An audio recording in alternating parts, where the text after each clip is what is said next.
छत्तीसगढ़ में कोरोना मरीजों की संख्या 10,000 के पार हो गई है। 24 घंटे में 295 नए मरीज सामने आए हैं। बीते 24 घंटे में कोरोना से 2 लोगों की मौत हो गई, जिसके साथ मौत का आंकड़ा 71 पर पहुंच गया है। कल 258 मरीज डिस्चार्ज हुए। पूरे प्रदेश में अब तक 7,871 मरीज ठीक हो चुके हैं और अभी 2,555 एक्टिव मरीज हैं। प्रदेश में अब तक कोरोना के 10,497 मरीज सामने आए हैं। तो लगातार छत्तीसगढ़ में भी मरीजों की संख्या कोरोना के बढ़ती जा रही है और 10,000 के पार यह आंकड़ा पहुंच चुका है। हालांकि अभी नए जो गाइडलाइंस, नए जो नियम हैं, वो कलेक्टर तय करेंगे। क्षेत्रों के हिसाब से अपने अपने प्रभार वाले क्षेत्रों के हिसाब से देखना होगा कि वो किस तरह की गाइडलाइंस जारी करते हैं, क्या राहत मिलती है या फिर सख्ती बरकरार रहती है। ये सरकार ने अब जिलों के कलेक्टर्स पर ही छोड़ दिया है। हालांकि किस समय दुकानें खुलेंगी, किस समय प्रतिष्ठान खुलेंगे, इसके बारे में भी शाम तक कलेक्टर बताएंगे।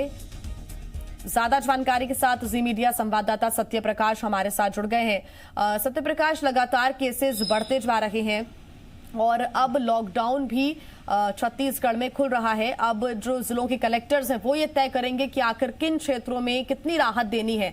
और इस बारे में अलग अलग राज्यों से जो प्रतिक्रिया मिली है, न सिर्फ छत्तीसगढ़ से बल्कि दूसरे राज्य भी ऐसा कह रहे हैं कि लॉकडाउन एक परमानेंट सोल्यूशन नहीं हो सकता। लोगों को भी बहुत ज्यादा देखभाल करनी होगी, लोगों को खुद की सुरक्षा खुद करनी होगी, तमाम प्रिकॉशंस अपनाने होंगे। तो अब ये देखना होगा कि बहुत आसानी के साथ लॉकडाउन खुलने तो जा रहा है, लेकिन लोगों को कितनी आसानी होती है, कितनी राहत मिलती है, ये कलेक्टर शाम तक डिसाइड करेंगे। लेकिन अगर बहुत ज्यादा रियायत दी जाती है या फिर लोगों की तरफ से लापरवाही की जाती है तो ये आंकड़ा और बढ़ता जाएगा।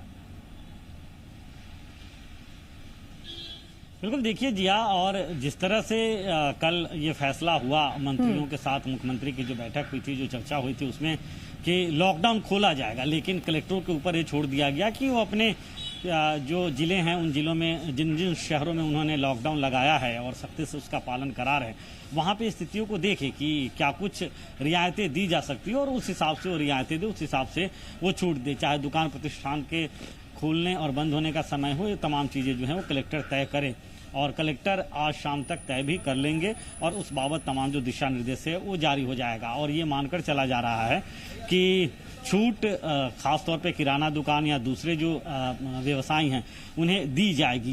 ये साफ तौर पे अभी संकेत मिल रहे हैं, लेकिन उसके लिए वक्त क्या होगा इसका निर्धारण व्यापारियों व्यवसायियों के साथ बैठक करके कलेक्टर करेंगे। दूसरी तरफ अगर हम कहें तो जिस तरह से कोरोना के मामले बढ़ रहे थे छत्तीसगढ़ में और एक दिन में 400 या उसके पार तक नए संक्रमित मरीजों की संख्या पहुंच रही थी, उसके बाद कहीं ना कहीं ये लॉकडाउन का असर कुछ तो दिखा कि 200 या 200 के आसपास तक, कल से पहले तक मरीज एक दिन में आ रहे थे। लेकिन कल ही ये फैसला हुआ और कल जो देर रात तक एक दिन की जानकारी आई उसमें 300 के आसपास, मतलब 295 कोरोना संक्रमित नए मरीज मिले। मतलब फिर से 300 के करीब ये आंकड़ा गया है, वो भी तब उस स्थिति में जब लॉकडाउन लगे हुए हफ्ते 10 दिन से ज्यादा के वक्त हो गए। तो ऐसे में अब तब जबकि लॉकडाउन खुल रहा है तो सबसे ज्यादा जिम्मेदारी खुद के कंधों पे होगी। वो जो लोग बाहर घर से निकल रहे हैं, जो लोग मास्क नहीं लगा रहे हैं, उनको तो अब बिल्कुल ही मास्क लगाना जरूरी हो जाएगा, क्योंकि ये लॉकडाउन जो हुआ था इसके बाद इस बात की संभावना बेहद कम है कि आने वाले दिनों में फिर से इस तरह से और इतनी सख्ती से लॉकडाउन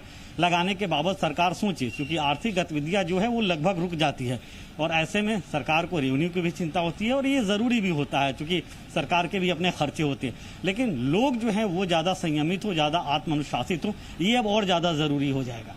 बिल्कुल, ये देखना होगा कि किस तरह से जो नई गाइडलाइंस, जो नए नियम है वो कलेक्टर अपने जिलों के लिए जारी करते हैं, लागू करते हैं। हमारी भी लेकिन यही अपील है कि जो भी गाइडलाइंस जारी की जाए, जो भी रियायत दी जाए लोगों को, उसमें वो लापरवाही बिल्कुल ना बरतें, प्रिकॉशंस का ध्यान जरूर रखें।